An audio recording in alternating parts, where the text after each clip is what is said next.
The high desert doesn't forgive secrets, but it keeps them well. I'm writing this from a small room in Albuquerque, where the air smells like dust and distant rain that never comes. My name is Dr. Samuel Keene, and for 52 years, I was a computational biologist at a facility that doesn't exist on any map, a place we called Area 12, buried deep in the painted desert of northern Arizona, far from the spotlight that follows its more famous sibling in Nevada. This isn't a confession. It's a testament.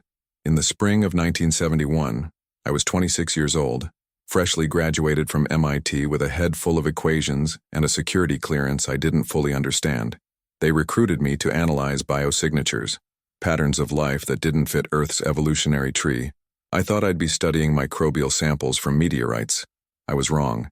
On my third day, they showed me what we were really protecting.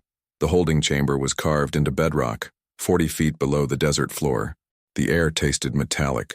The lights hummed with a frequency that made my teeth ache. And there, behind reinforced glass thicker than my arm, stood something that shattered every assumption I'd carried into that room. Not human, not animal, not machine. Other. They called it specimen E7. I would come to call it something else.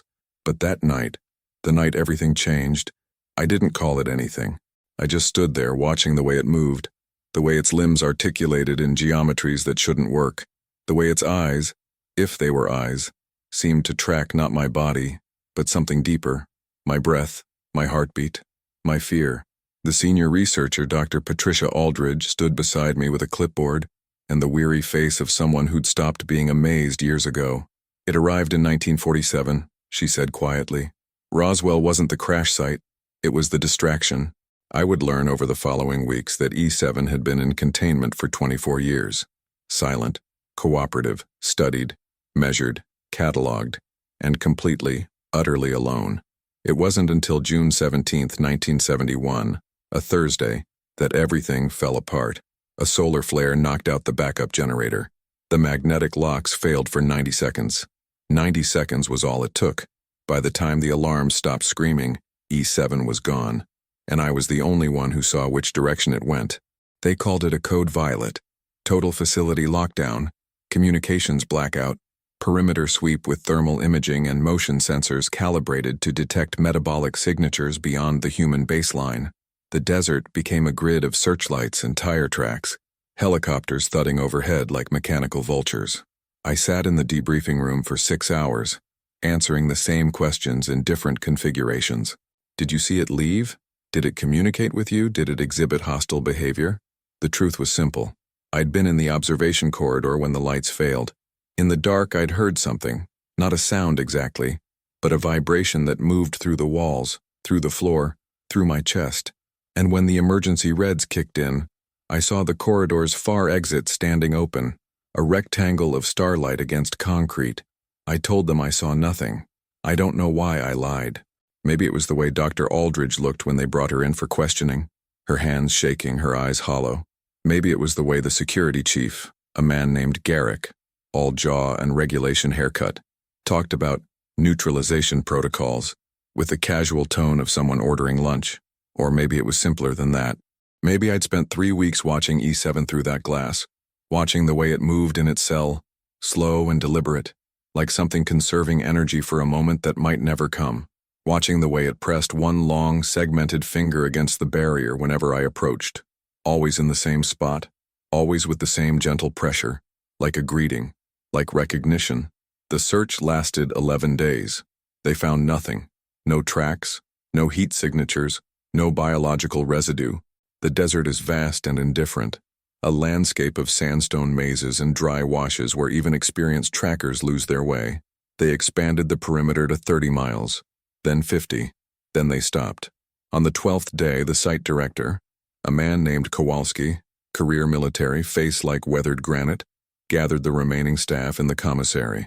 As of 600 hours, specimen E7 is classified as irretrievably lost, he said, reading from a document he clearly hadn't written. This incident will be documented as equipment failure resulting in sample degradation. All personnel are reminded that their NDAs remain in effect for life. Violation will result in immediate prosecution under the Espionage Act. He looked up, scanning our faces. Are we clear? We were clear.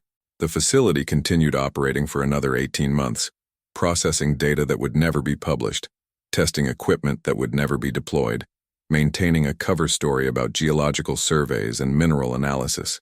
Then, quietly, they began shutting it down. By December 1972, Area 12 was officially decommissioned, buried under layers of bureaucratic paperwork and plausible deniability. I was offered a position at Los Alamos. I declined. Instead, I took a job teaching at Northern Arizona University in Flagstaff, close enough to the desert to remember, far enough from the facility to breathe. I rented a small house on the edge of town, where the pines give way to juniper, and the night sky opens up like a promise.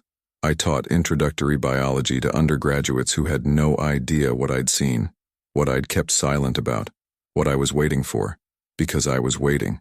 I'd felt it in the observation corridor, in that moment of darkness before the red lights returned. Not words, not thoughts. Something older than language, more fundamental than communication, connection. And on a cold November night in 1973, 28 months after E7 disappeared, I found out I was right to wait. I was grading papers in my kitchen when I heard it, the same vibration I'd felt in the facility, resonating through the floorboards, through the walls, through my sternum. I stood slowly, heart hammering, and walked to the back door. The motion sensor light had triggered. There, at the edge of my property where the yard met the tree line, stood a shape that didn't belong to any taxonomy I'd been taught. E7 had found me. We stood looking at each other for a long time, me in the doorway, bathed in the yellow porch light, and E7 in the shadows between the junipers, only partially visible, like something the night was reluctant to fully reveal. It had changed since I'd last seen it. Thinner, the bioluminescent patterns along its limbs, faint traceries I'd only glimpsed under controlled conditions, were dim, flickering like a failing circuit. Its movements, once fluid and precise, now carried a hesitation that spoke of exhaustion or injury, or both. I should have been terrified. Every protocol I'd been trained to follow screamed at me to call Kowalski, to report the sighting, to trigger the chain of command that would bring armed response teams and containment specialists and a return to that underground cell. Instead, I stepped off the porch. "You're hurt," I said quietly. It didn't respond, not with sound anyway, but the vibration I'd felt earlier pulsed again, gentler this time, and I understood with a certainty I couldn't explain that this wasn't aggression. It was communication, or perhaps simply acknowledgement. "I see you. You see me." I went back inside, moving slowly, and returned with a blanket, a bottle of water, and a first aid kit I knew would be completely inadequate for whatever biology stood before me. E7 hadn't moved. When I approached, it shifted slightly, not retreat but wariness, the kind of body language you see in wild animals that have learned to associate humans with pain. "I'm not going to hurt you," I said, knowing how absurd it sounded, "and I'm not going to call them." I set the items on the ground between us and stepped back. For several minutes nothing happened. Then, with movements that seemed to cost great effort, E7 approached. One of its upper limbs, I'd never settled on whether to call them arms or something else, extended toward the water.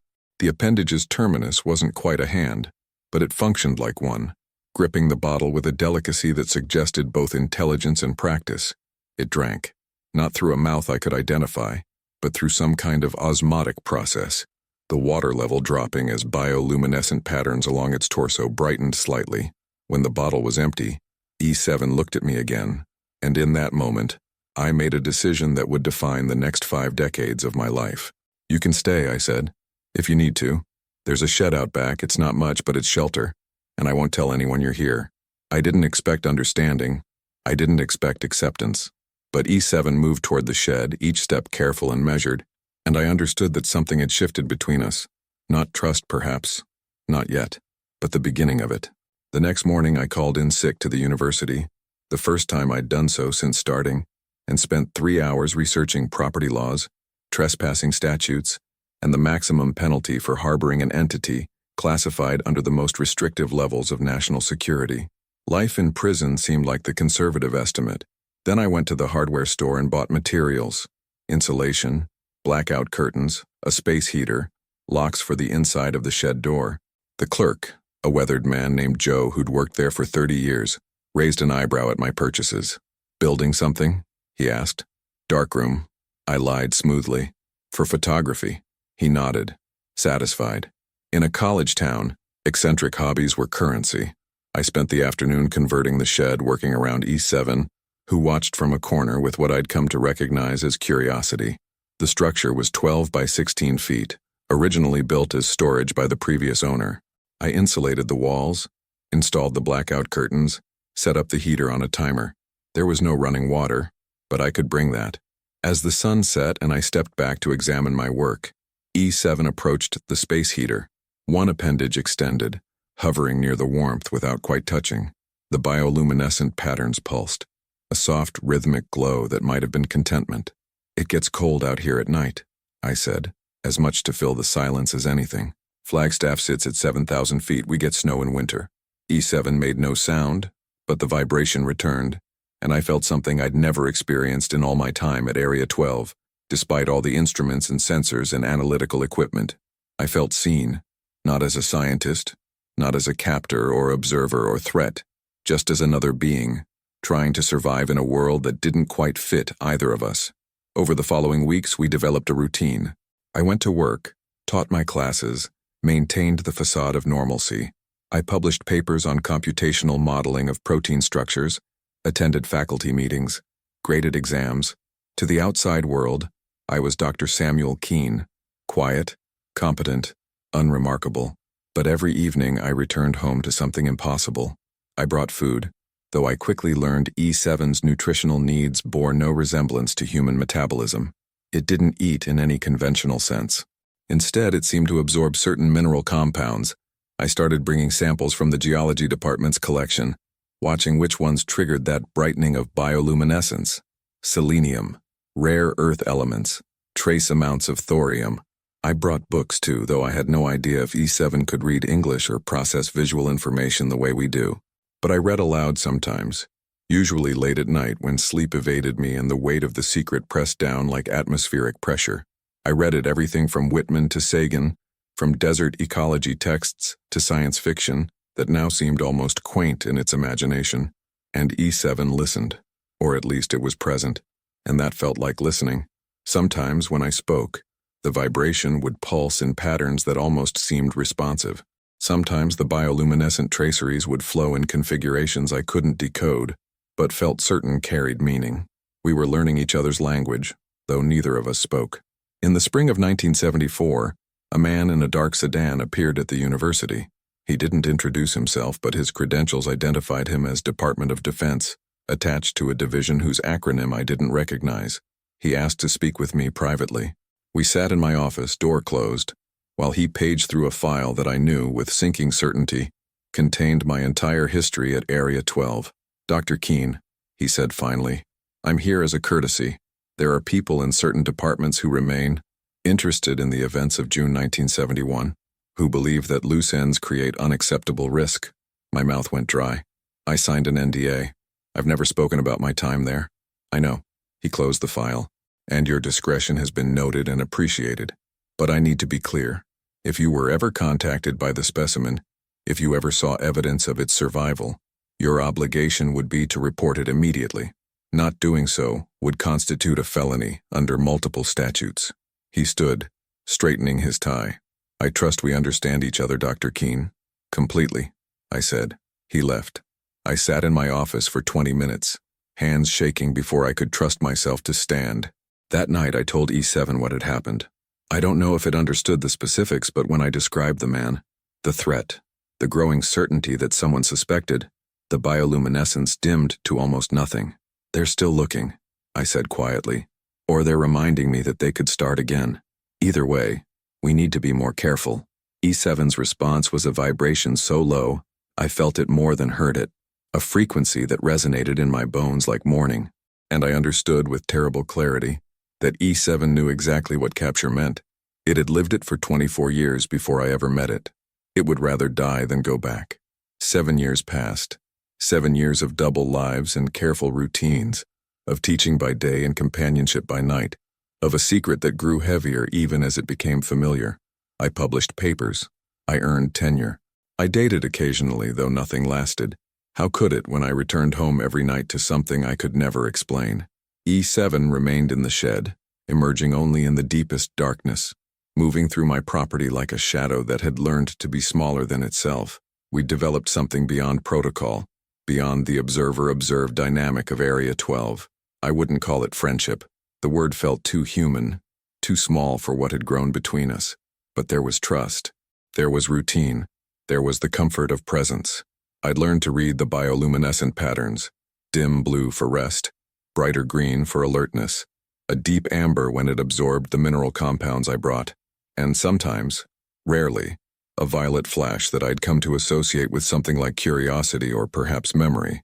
It was during one of these violet moments, in the autumn of 1980, that everything changed. I'd been reading aloud from a book on exoplanets, recent discoveries, speculation about atmospheric composition and the possibility of life. E7 was usually still during these sessions, but that night the bioluminescence began pulsing in a pattern I'd never seen. Rapid, complex, almost frantic. I stopped reading. What is it? The vibration that answered was different, not the gentle pulse of acknowledgement, but something more urgent, more structured.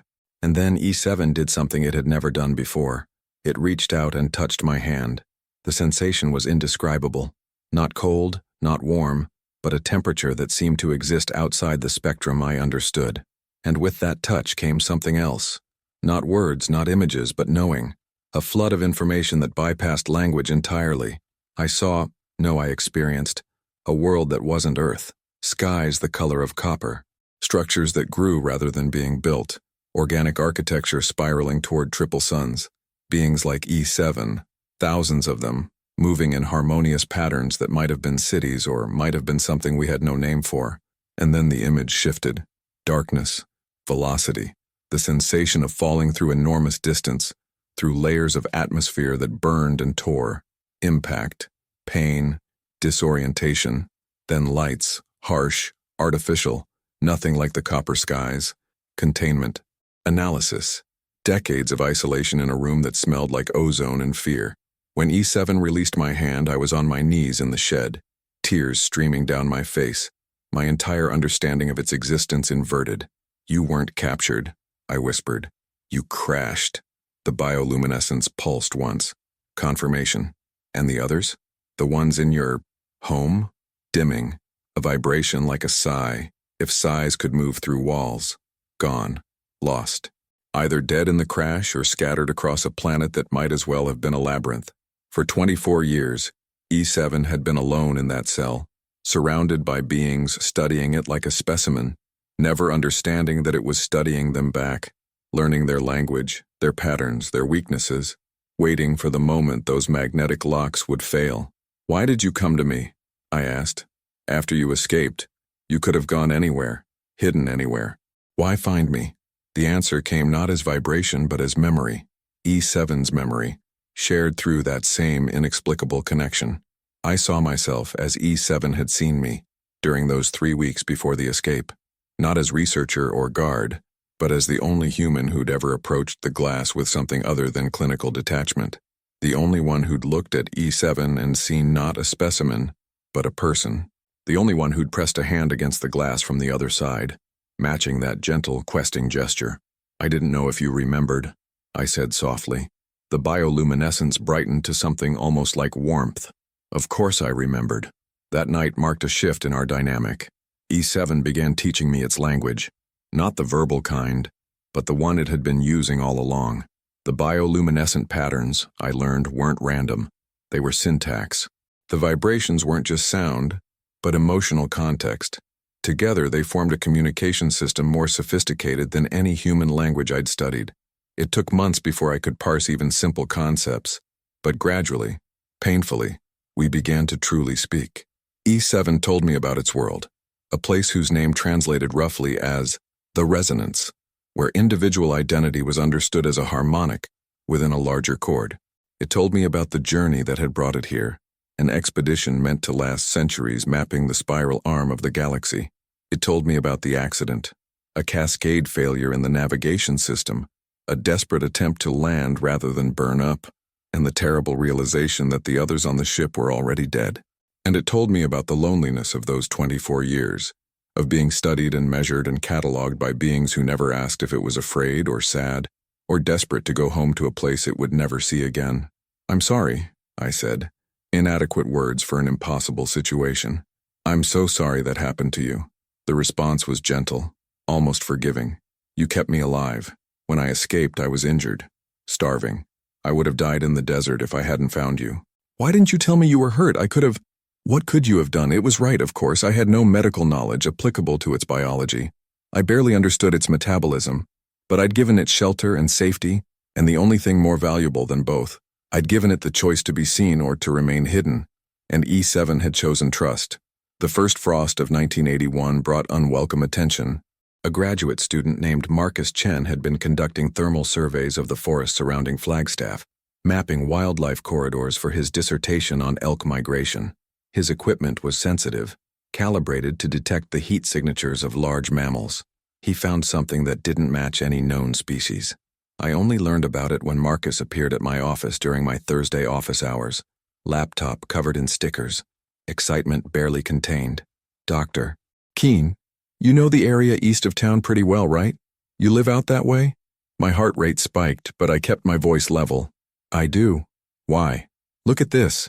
He turned his laptop to show me a thermal map covered in color-coded tracks. Most were the expected oranges and reds of elk and deer, but one track, a single recurring signature, glowed a strange violet blue, appearing in the same general area multiple times over a 2-week period. "The temperature signature doesn't make sense," Marcus said, practically vibrating with curiosity. "It's cooler than ambient air, which shouldn't be possible for a living creature. And the movement pattern is all wrong. Too deliberate for a deer, too large for a coyote, and it only appears between 2 and 4 a.m. He looked at me with the earnest hope of a student who believes his professor has answers. "Have you ever seen anything unusual out there? Anything that might explain this?" I studied the map, my mind racing. The signature appeared in a narrow corridor between my property and a dry wash about half a mile into the forest. Exactly the route E7 used when it needed minerals from the exposed rock formations. "Could be instrument error," I said carefully. "That area has a lot of volcanic rock. Might be interfering with your readings." Marcus frowned. "I considered that, but the signature's too consistent. It appears in the same pattern 3 or 4 times a week, always traveling the same rough path. Well, there are bobcats out there, maybe. Too big. And bobcats don't have metabolisms that run cooler than the environment." He zoomed in on one of the signatures. "Look at the shape. Bipedal, roughly 6 feet tall. Dr. Keen, I think I might have found evidence of a previously uncatalogued species." The terrible irony of that statement wasn't lost on me. "Marcus," I said slowly, "before you go any further with this, I want you to think very carefully. If there is something unusual out there, something unknown, do you really want to be the person who exposes it to the world?" He blinked. "What do you mean?" "I mean, once you publish this data, other people will come looking. People with different motivations than academic curiosity. And whatever is out there will lose the anonymity that's kept it safe." "But this could be the discovery of the century," he protested. "A new species right here, this close to civilization. Or it could be the last of its kind," I interrupted. "And you'd be the person who destroyed its last refuge." Marcus fell silent, doubt creeping into his expression. I leaned forward. "Look, I'm not saying you're wrong. I'm saying you need to consider the ethical implications before you go any further. Sometimes the most important discoveries are the ones we choose not to make." He gathered his laptop slowly. "You sound like you know something." "I know that the desert keeps secrets for a reason," I said, "and that some things survive because they remain hidden." After he left, I sat in my office for a long time, staring at the wall where I'd hung my degrees and certifications, credentials that had once meant everything, now feeling like elaborate lies. I'd made a career out of understanding living systems, but the most important lesson E7 had taught me wasn't about biology. It was about the moral weight of knowledge and the responsibility of choosing what to do with it. That night, I told E7 about Marcus and the thermal imaging. The bioluminescence dimmed immediately, cycling through colors I'd learned to associate with distress, rapid amber to blue pulses, like a heartbeat accelerating. "They're looking again." "One graduate student with a thesis project," I said, trying to sound reassuring. "I think I convinced him to back off, but we need to be more careful. No more trips to the wash until he's finished his survey." "How long?" 3 months, maybe 4. The vibration that answered was low and sustained, carrying a weight of emotion I'd learned to recognize as grief. I can't hide forever, Samuel. It was the first time E7 had used my name, or rather, the bioluminescent vibration pattern that translated as my name in its language. Hearing it, feeling it, experiencing it, made something in my chest tighten. I know, I said quietly, but we've made it this long. We can... I'm dying. The words, the concept, hit me like a physical blow. What? The bioluminescence shifted to a pattern I'd never seen before. Slow, fading pulses of deep violet, like embers cooling. Your world is wrong for me. The air, the gravity, the solar radiation, it's been degrading my cellular structure since I arrived. In my home, I would live for what you call centuries. Here, E7 gestured to itself, and I saw what I'd been refusing to acknowledge. The dimness of the bioluminescence compared to those first nights. The slowness of movement. The way its form seemed somehow less substantial, like a signal fading. How long? I asked, my voice barely a whisper. Years. Maybe a decade. Maybe less. Then we find a way to treat you. I have colleagues, people I can trust. No one can fix this. The vibration was gentle but absolute.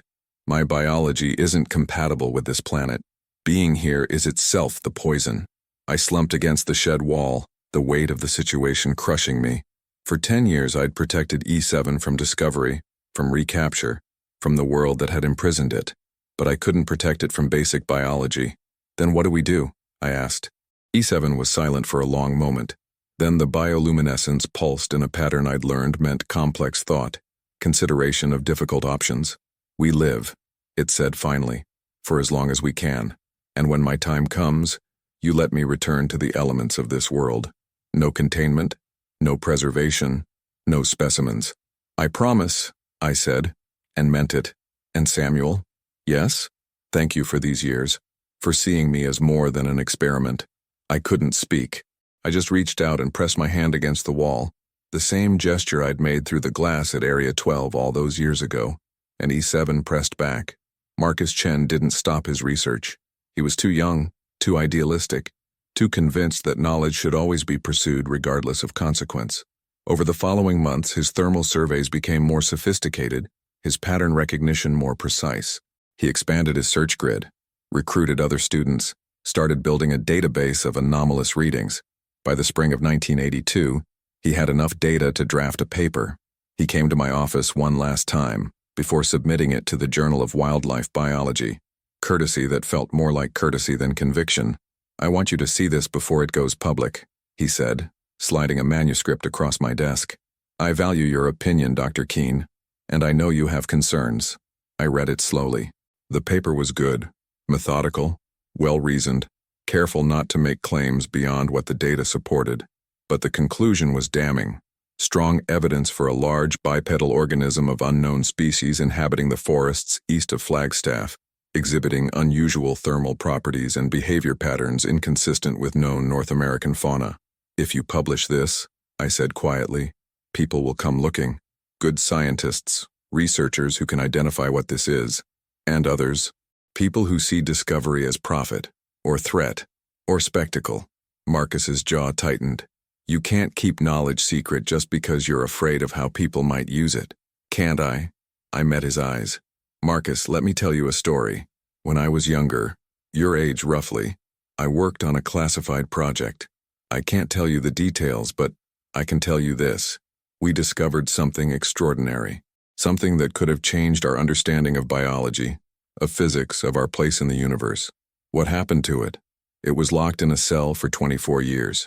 Studied, isolated, treated as a specimen rather than a being, because that's what happens when discovery becomes more important than ethics. You're saying I should bury this research? Pretend I didn't find anything? I'm saying you should ask yourself what you owe to the thing you've discovered, not to your career, not to science, to the living creature that's managed to survive this long precisely because no one knew it existed. Marcus stood, gathering his papers. With respect, Dr. Keene, I don't think hiding knowledge has ever made the world better. And I don't think exposure has ever made isolated beings safer, I replied. He left without another word. The paper was published in June 1982. It made a small splash in wildlife biology circles, enough to attract attention, not enough to become mainstream news. But within weeks, I started seeing unfamiliar vehicles on the road near my property, researchers with radio telemetry, a documentary crew from PBS, and most troublingly, a team from what they claimed was the U.S. Geological Survey, asking questions that had nothing to do with geology. I recognized the pattern, the slow tightening of the net.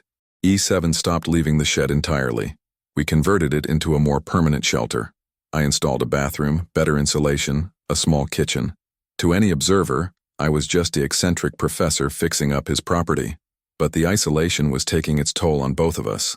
E7's bioluminescence was fading faster now, the pulses irregular, the colors muted. It needed the minerals from the wash, needed movement, needed something more than the 12 by 16 space it had been confined to. It needed what I couldn't give it, freedom without risk. One night in September, I found E7 pressed against the shed's small window, the one I'd covered with blackout curtain. It had pulled the curtain aside slightly, looking out at the star-filled sky. The bioluminescence was barely visible, just faint traces of blue like the last light of dusk. "I want to see the sky," it said. "One more time. Really see it. It's not safe. There are people. I know." The vibration was infinitely sad, infinitely tired. "But I'm fading, Samuel. I can feel it. And I don't want to die in a box, even one built with kindness." I looked at this being I'd protected for 11 years, this person who'd crossed impossible distances, only to be imprisoned first by cruelty and then by compassion. "Tonight," I said, "we'll go to the overlook, the one where you can see the whole valley. They might see us. Then we'll make it quick. But you're right. You shouldn't die in a box." We left at 2 a.m. when the forest was deepest in darkness and the researchers were presumably sleeping. I'd scouted the route earlier, an old logging road that wound up to a granite outcropping overlooking the valley, rarely used, no easy vehicular access. E7 moved slowly, each step deliberate. I'd never seen it in full motion through natural landscape before, had only witnessed it in the confines of the shed or the brief moments it spent in my yard. Watching it navigate the forest was like watching water move, fluid, purposeful, completely in harmony with the environment, despite its alien origin. We reached the overlook as the first hint of dawn touched the eastern horizon. E7 stood at the edge of the outcropping, and for the first time since I'd known it, the bioluminescence brightened, not to its old intensity, but to something approaching joy. "The stars are different here," it said, "but still beautiful. Can you find yours, your home system?" A long pause, then, "No, too far. Too many generations of distance." We stood in silence, watching the sky slowly lighten, the stars fading into the approaching dawn. And I understood that this moment, this simple act of seeing the sky, was worth every risk, every year of hiding, every lie I'd told, because some things matter more than safety. Some things are worth the price of exposure. We didn't make it back to the house before they found us. The first helicopter appeared at 4:47 a.m., sweeping in from the north with searchlights that carved through the forest canopy like judgment. Then came the vehicles, black SUVs bouncing up the logging road I'd thought was too rough for easy access, disgorging men in tactical gear who moved with the practiced efficiency of people who'd done this before. Military, or something adjacent to it. I stood between E7 and the approaching perimeter, hands raised, mind racing through options that didn't exist. "Dr. Samuel Keene," a voice called through a loudspeaker. "Step away from the entity. This is a matter of national security." Behind me, E7's bioluminescence had gone completely dark, a defense mechanism, I realized, trying to disappear, but it was far too late for that. The man who emerged from the lead SUV wore civilian clothes, but his bearing screamed military. Late 50s, steel-gray hair, face carved from the same stone as the outcropping we stood on.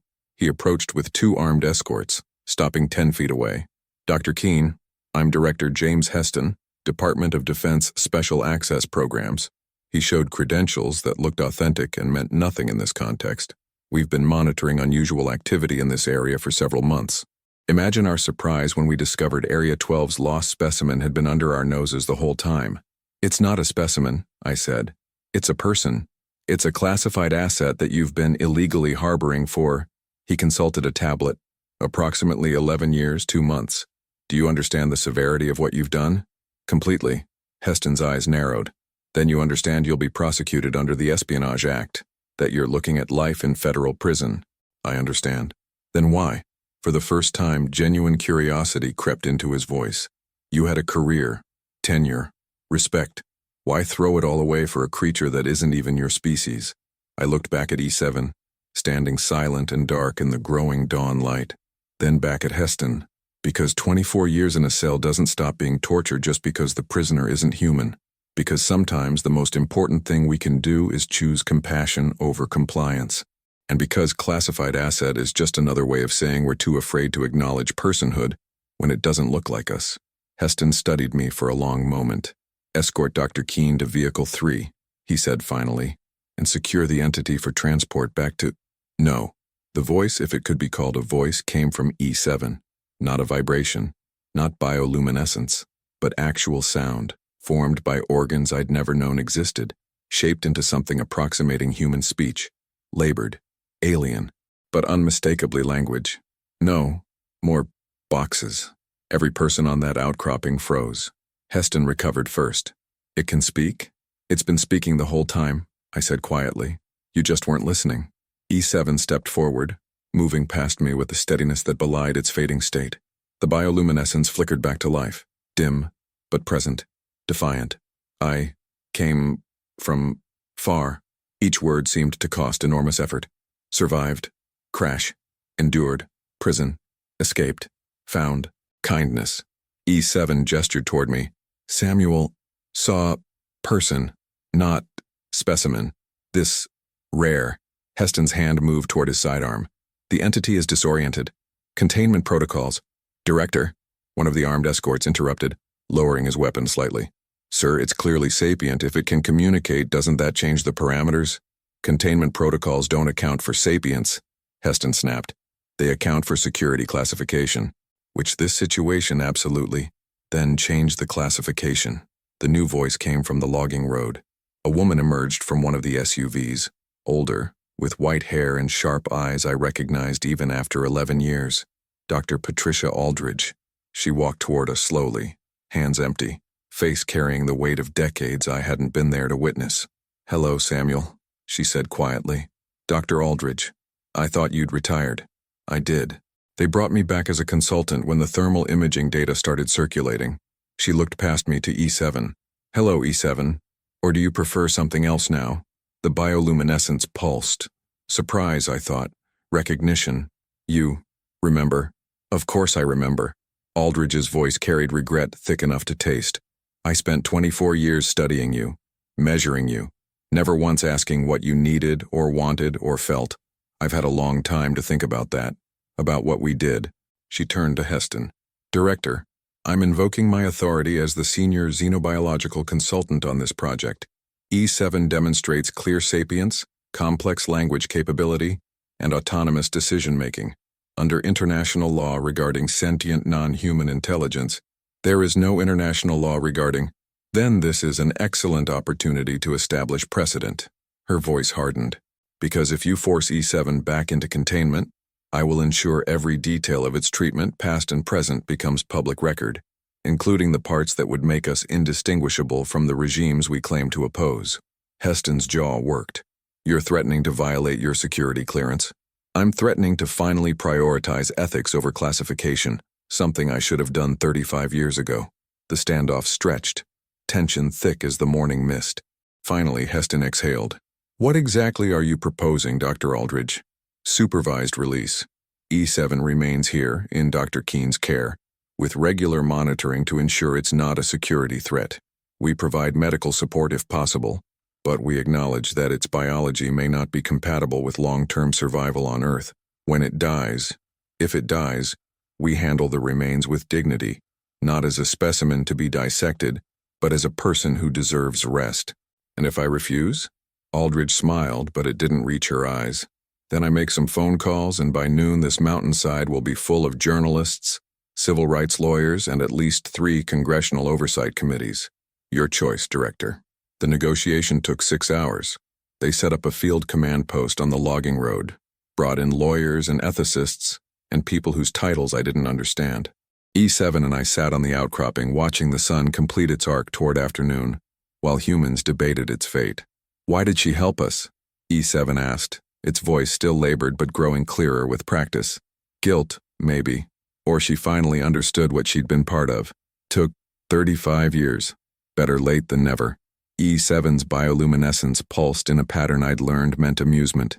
You, humans, so slow to learn, so quick to forget.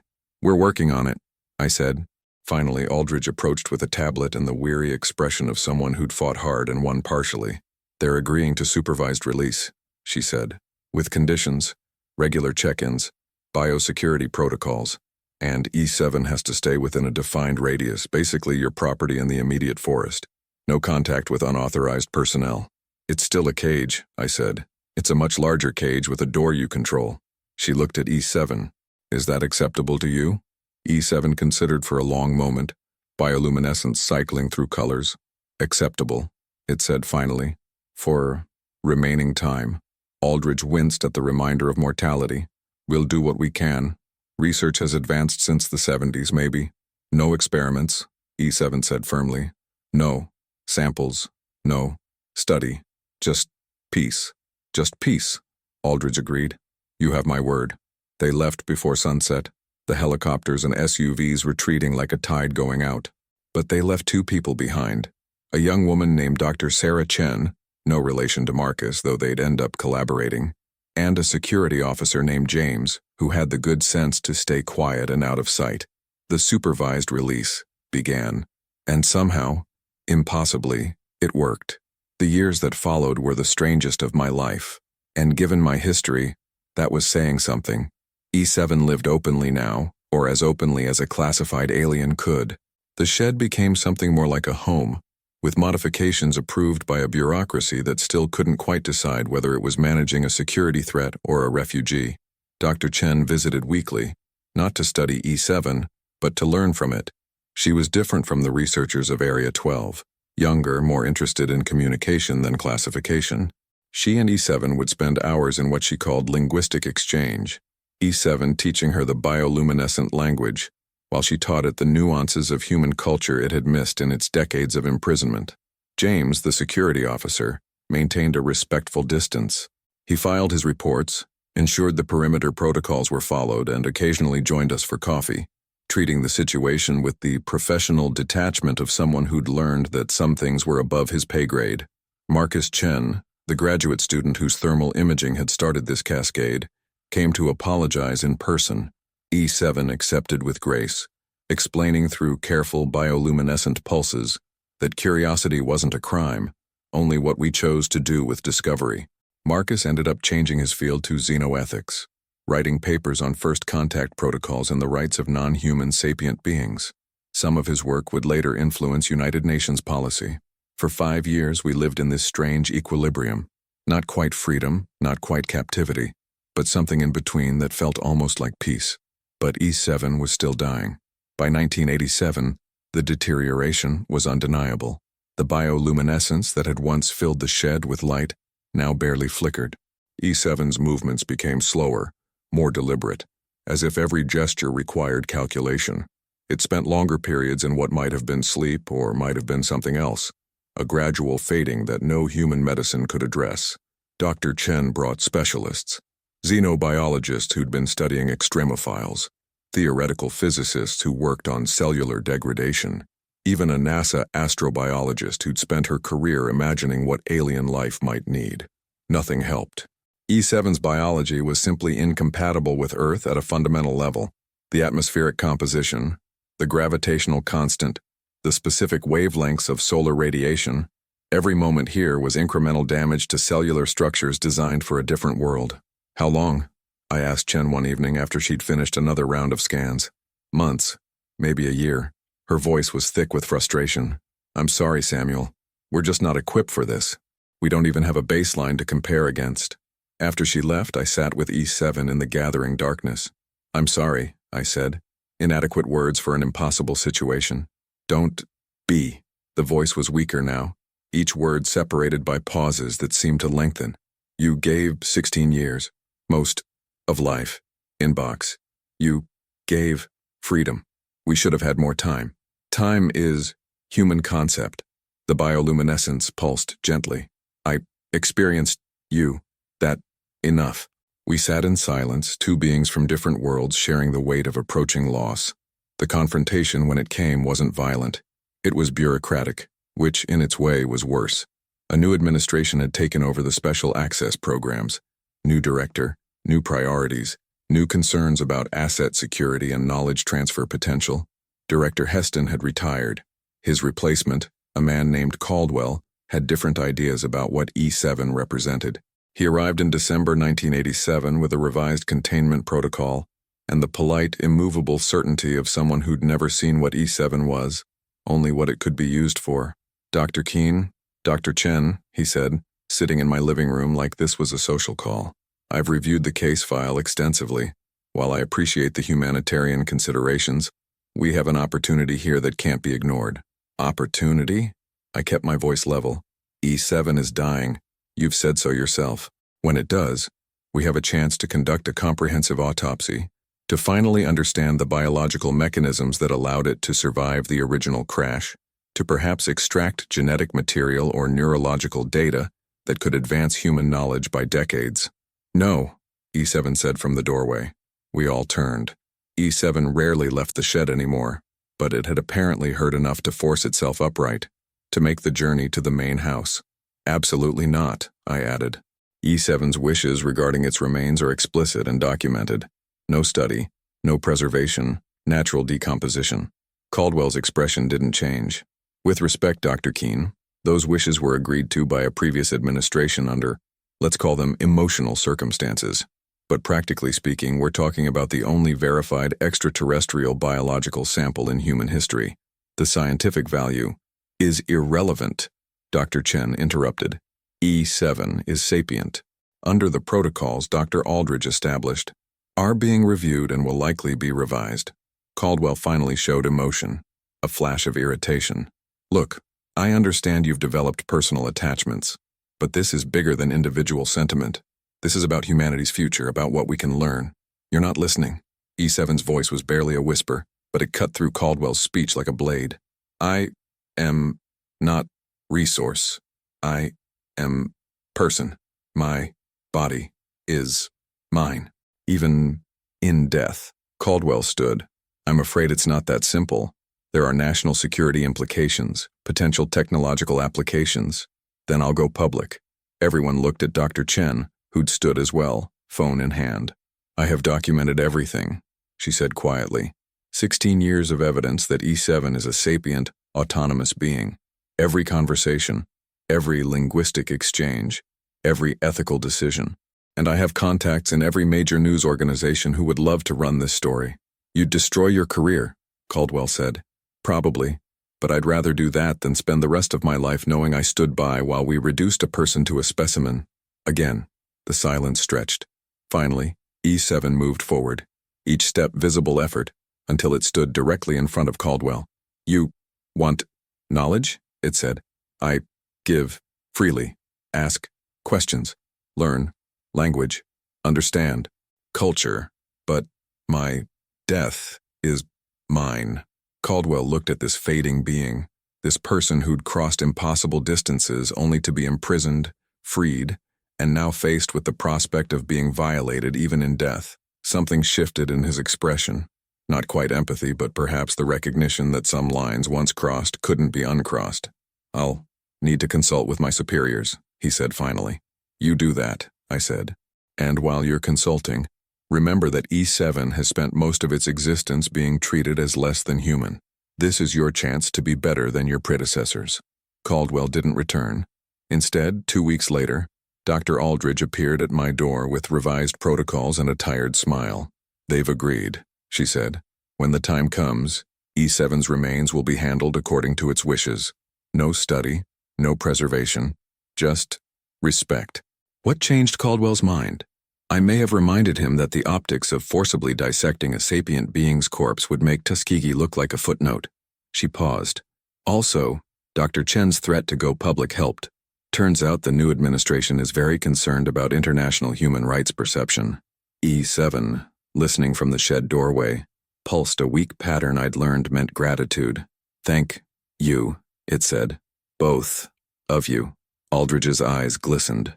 "It's the least we can do." the very least after everything. E7 died on February 3, 1988, during the coldest night of winter. I was with it, as I'd been for most of the previous 72 hours, watching the bioluminescence fade to embers, feeling the vibrations weaken to whispers. Dr. Chen was there too, keeping vigil, bearing witness. Near the end, E7's voice returned one last time, clearer than it had been in months. "Samuel, I'm here. Thank you for seeing me. Thank you for trusting me too." A long pause. The bioluminescence pulsed once, bright and beautiful, a final burst of light. "Tell them we were here. The others. We came in peace. We died trying." "I will." "And, Samuel?" "Yes?" "The stars are same everywhere. Just different names." The light faded. The vibrations stilled.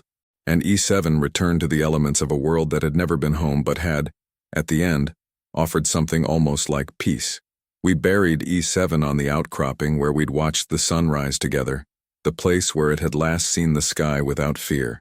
No markers, no monuments, just a natural grave in the red earth, covered with stones we gathered from the dry wash where it used to walk.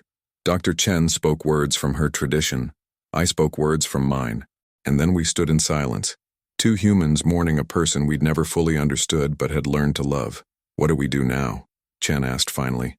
"We remember," I said, "and we try to be better than what came before." The story should have ended there. For 35 years I thought it had. I retired from teaching, lived quietly in the house where I'd sheltered the impossible, tended the garden that grew over E7's resting place. Dr. Chen went on to become one of the world's leading voices on first contact ethics. Aldridge passed away in 2003, having spent her final years advocating for protocols that would prevent another E7 from happening. The shed remained, converted into a small library where I kept E7's story, journals, recordings, the linguistic database Chen had compiled. Private, protected, waiting for a time when the world might be ready to understand. That time came in late 2023. A routine geological survey using ground-penetrating radar to map aquifer systems detected anomalies on my property, anomalies that suggested structural remains inconsistent with natural formation, anomalies that suggested a crash site. They didn't tell me they were coming. They just arrived one morning. Department of Defense, new generation, new protocols, old assumptions. They had warrants and court orders and the absolute certainty of people who believed secrets were theirs to uncover. They found the crash site E7 had never shown me, buried 40 feet down in the hardpan, the remains of a vessel, fragmentary and fused with rock, but unmistakably artificial, unmistakably other. They found E7's grave, and they ignored every protocol, every agreement, every promise made by their predecessors. I'm writing this from a detention facility whose location I'm not permitted to disclose. They've charged me with obstruction, with conspiracy, with violations of security protocols that didn't exist when I made my choices. They've exhumed E7. Dr. Chen called me. One brief monitored conversation before my communications were restricted. She was crying.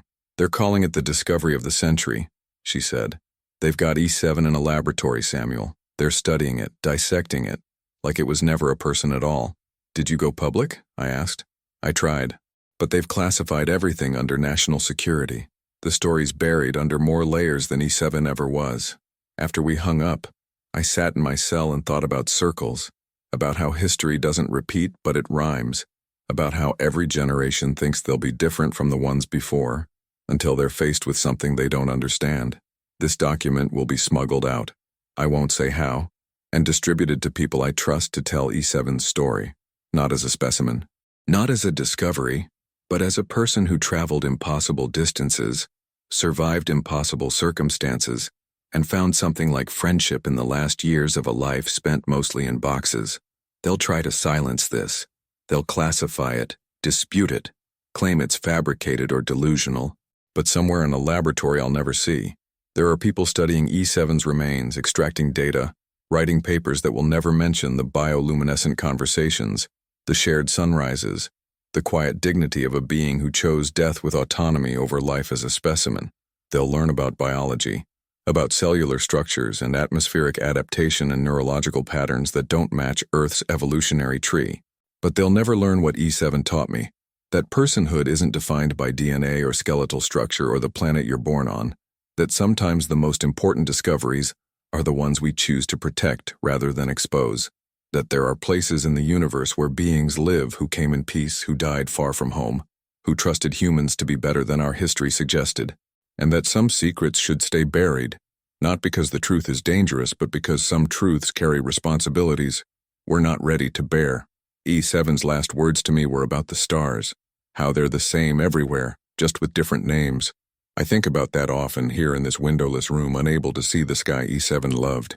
Maybe somewhere, in the copper skies of the resonance, there are beings looking up at their stars, wondering what happened to the expedition that never returned.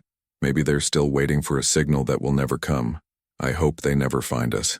I hope they never make the same mistake E7's people made, believing that exploration and curiosity were enough, that the universe was a place of wonders rather than prisons, that contact with other intelligences would bring anything but loss. But if they do come, if they're reading this somehow across the vast and indifferent distances between worlds, know that we tried. Not all of us, not most of us, but some of us tried to be worthy of the trust you showed. Know that E7 was remembered, was mourned, was loved by the small handful of humans who saw past the fear and the fascination to the person underneath. And know that the stars may have different names everywhere, but grief sounds the same in every language across every impossible distance.